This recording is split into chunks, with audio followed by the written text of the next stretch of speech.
Bismillahirrahmanirrahim. Assalamualaikum warahmatullahi wabarakatuh. Di pertemuan ini saya akan bahas hermeneutika Martin Heidegger.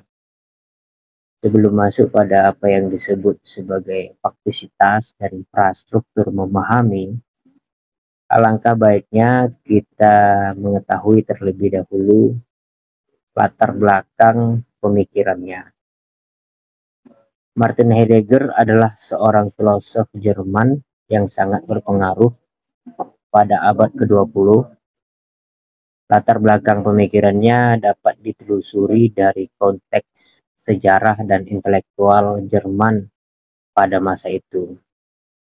Heidegger hidup pada masa ketika Jerman sedang mengalami perubahan besar-besaran setelah kekalahan dalam Perang Dunia I dan kejatuhan Kekaisaran Jerman.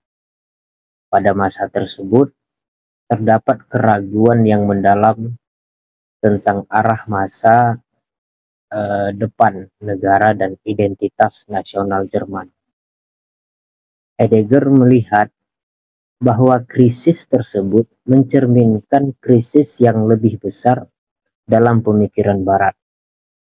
Menurutnya, pemikiran Barat telah terjebak dalam cara berpikir yang salah dan tidak mampu memahami hakikat keberadaan manusia yang sebenarnya.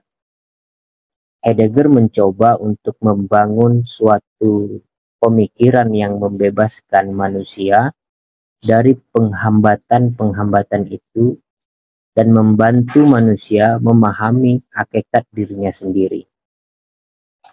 Pemikiran Heidegger sangat dipengaruhi oleh filosof Jerman sebelumnya seperti Immanuel Kant, Friedrich Nietzsche, dan Edmund Husserl. Namun Heidegger mengkritik pandangan mereka yang terlalu fokus pada subjektivitas dan rasionalitas.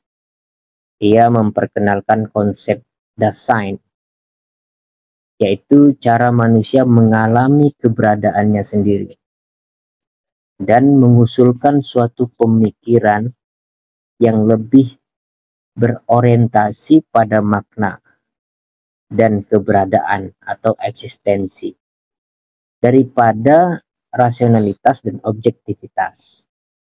Selain itu, Heidegger juga mempertanyakan hubungan manusia dengan teknologi.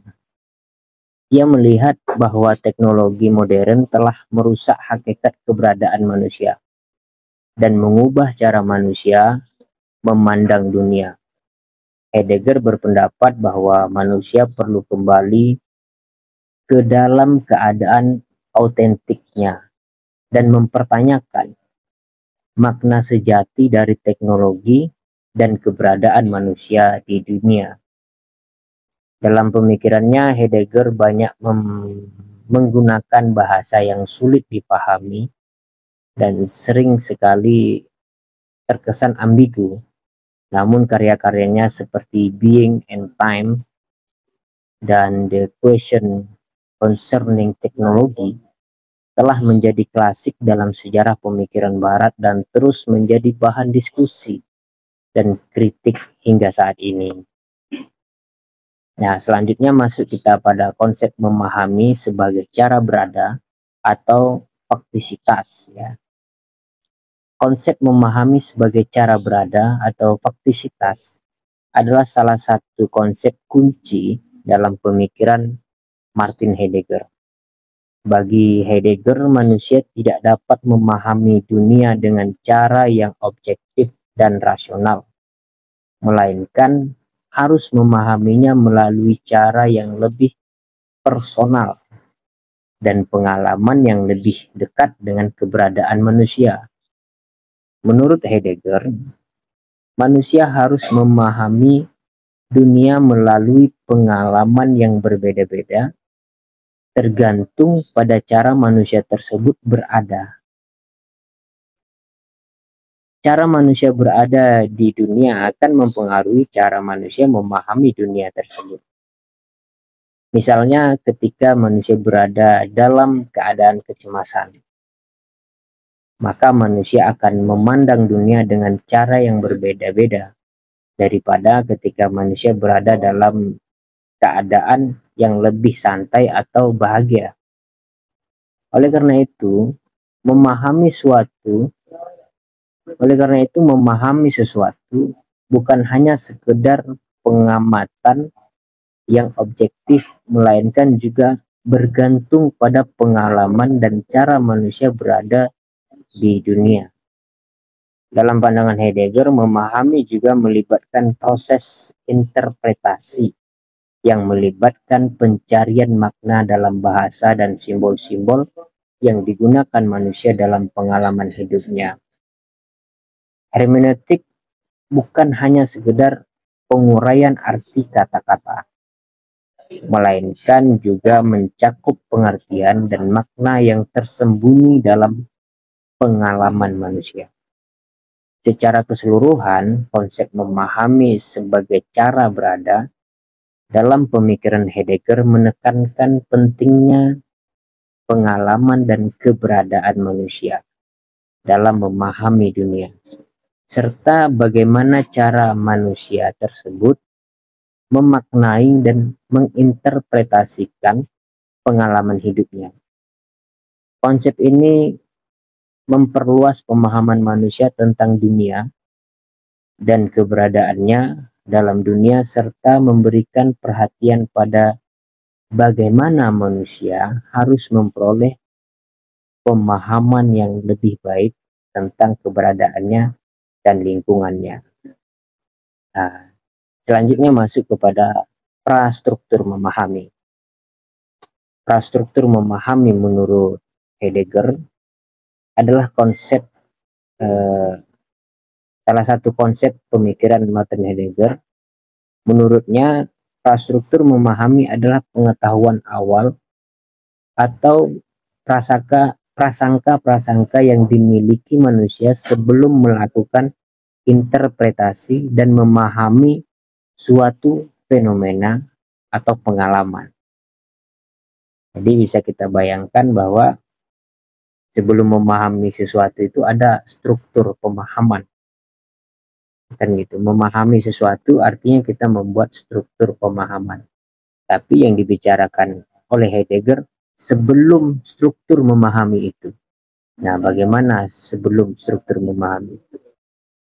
Prastruktur memahami merupakan dasar dari cara manusia memahami dunia sekitarnya dan selalu hadir dalam pengalaman manusia. Prastruktur memahami tidak hanya terdiri dari pengetahuan dan pengalaman yang telah dimiliki sebelumnya, tetapi juga terbentuk melalui interaksi yang dengan dunia di sekitarnya. Dalam pemikirannya, Heidegger menekankan bahwa manusia tidak dapat sepenuhnya menghilangkan prasangka-prasangka atau prastruktur memahami dalam memahami dunia. Sebaliknya, manusia harus menyadari adanya prastruktur memahami dan mempertanyakan bagaimana prastruktur tersebut mempengaruhi interpretasi dan pemahaman manusia terhadap dunia. Heidegger juga menekankan bahwa prastruktur memahami mempengaruhi cara manusia menafsirkan dan memberikan makna pada pengalaman hidupnya. Oleh karena itu, manusia harus berusaha memahami bagaimana prastruktur memahami tersebut terbentuk dan bagaimana memahami dunia dengan cara yang lebih otentik dan berbeda dari bias-bias yang telah terbentuk sebelumnya. Secara keseluruhan, konsep prastruktur memahami dalam pemikiran Heidegger menekankan pentingnya kesadaran manusia akan prasangka-prasangka dan pengaruhnya dalam memahami dunia. Melalui pemahaman yang lebih dalam tentang prastruktur memahami, manusia dapat memahami dunia dengan cara yang lebih otentik dan membebaskan diri dari bias-bias yang telah terbentuk sebelumnya. Sebagai contoh, seorang individu yang telah tumbuh dan dibesarkan dalam lingkungan, suatu lingkungan sosial, akan memiliki prastruktur memahami yang berbeda dari seseorang yang tumbuh dan dibesarkan di lingkungan sosial yang berbeda. Prastruktur memahami individu tersebut akan terbentuk oleh pengalaman hidup dan interaksi sosialnya dengan lingkungan sekitarnya. Contoh lain misalnya adalah dalam pengalaman seseorang dalam menonton film. Seorang individu yang telah terbiasa menonton film bergenre horor misalnya akan memiliki prastruktur memahami yang berbeda dengan seseorang yang jarang menonton film horor. Karena itu, interpretasi mereka kalau dibandingkan terhadap pengalaman menonton film tersebut akan berbeda dan dipengaruhi oleh prastruktur memahami yang dimilikinya. Jadi begitu kira-kira tentang Martin Heidegger. Terima kasih. Wassalam.